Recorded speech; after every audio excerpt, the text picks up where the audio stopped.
चीन का सालसी के लिए अपना नुमाइंदा खुसूसी मशरिक़ वस्ता भेजने का ऐलान। चीनी वज़ीर ख़ारजा वांग यी ने कहा कि चीन सालसी के लिए अपना नुमाइंदा खुसूसी मशरिक़ वस्ता भेजेगा।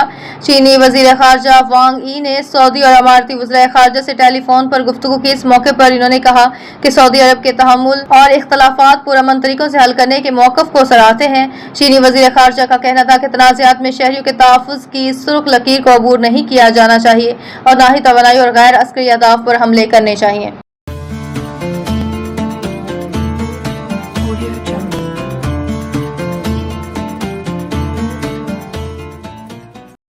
अमेरिका अबनाए हम्स का कंट्रोल छुड़वाने में नाकाम। आलमी मंडी में खाम तेल मजीद महंगा।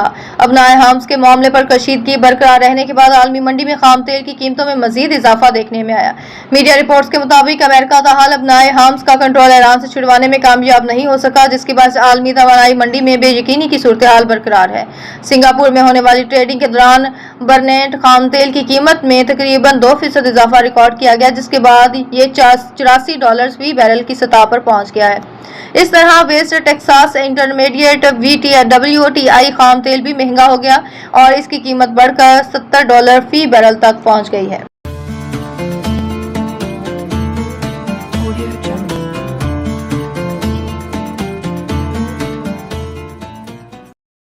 चिन्योड़ मोहम्मद आतिफ तहसील रिपोर्टर से डिप्टी कमिश्नर आयशा रिजवान ने सुबह सवेरे DHQ अस्पताल का अचानक दौरा किया और मरीजों को फराहम की जाने वाली तिब्बी सहूलियात, डॉक्टर और स्टाफ की हाजिरी समेत दीगर अमूर का तफसीली जायजा लिया। डिप्टी कमिश्नर ने इमरजेंसी ट्रॉमा फीमेल वार्ड्स का दौरा करके मरीजों की अयादत की और तीमारदारों से तिब्बी सहूलियात की फराहमी के बारे में दरियाफ्त किया। इन्होंने हिदायत की कि मरीजों को इलाज, मुआलजा, अद्वियात और दीगर सहूलियात की फराहमी में किसी किस्म की कोताही बर्दाश्त नहीं की जाएगी। डिप्टी कमिश्नर ने ड्यूटी पर मौजूद इंचार्ज डॉक्टर्स को डॉक्टर और स्टाफ की बावर्दी ड्यूटी करने और वार्ड्स में बेहतरी के हवाले से हिदायत जारी की।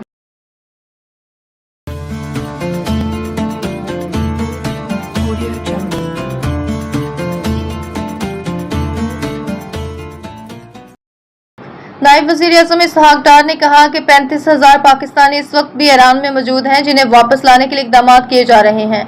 नायब वज़ीर-ए-आज़म का कहना था कि कुवैत में 1,02,000 पाकिस्तानी काम कर रहे हैं, जिनमें से सिर्फ 7 लोग सिर्फ विजिट के लिए गए थे। इसी तरह कतर में 3.5 लाख पाकिस्तानी हैं, जिनमें से 1400 आर्जी तौर पर कतर में थे। इसहाक डार का मजीद कहना था मुत्तहिदा अरब अमारात में इस वक्त 21 लाख पाकिस्तानी हैं, जिनमें से 4,000 पाकिस्तानी आर्जी तौर पर UAE गए हुए थे। सऊदी अरब में 25 लाख पाकिस्तानी हैं, लेकिन वहाँ हालात बहुत बेहतर हैं। इनका कहना था कि 45 लाख पाकिस्तानी गुल्फ ममालिक में काम और दीगर अमूर के लिए मौजूद हैं। बहरीन में इस वक्त 1,34,064 पाकिस्तानी मुकीम हैं। अर्दन में इस वक्त 18,000 पाकिस्तानी मुकीम हैं।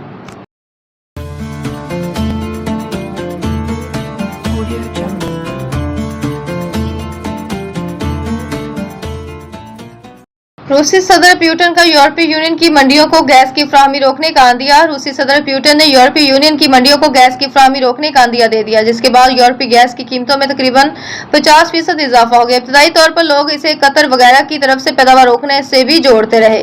तफसीलात के मुताबिक रूसी सदर व्लादिमीर पुतिन ने एक चैनल से गुफ्तगू करते हुए कहा, ईरान जंग के बायस तवानाई की कीमतों में इजाफे के बाद रूस यूरोप को गैस सप्लाई रोकने पर गौर कर सकता है। यूरोपीय यूनियन 2027 से रूसी गैस की सप्लाई महदूद करना चाहती है। हम अभी से सप्लाई रोक सकते हैं। इनका मजीद कहना था। पुतिन ने कहा कि रूसी गैस और तेल पर पाबंदियां लगी तो रूस के लिए दीगर मंडियों का रुख करना फायदेमंद हो सकता है। हम दूसरी मंडियों तक जा सकते हैं। ये सिर्फ वो बात है जो मैं सोच रहा हूँ। गैर मुल्की मीडिया के मुताबिक रूसी तवानाई पर यूरोप का इन्हिसार कम होने पर मॉस्को चीन समेत दीगर मंडियों की तरफ बढ़ रहा है।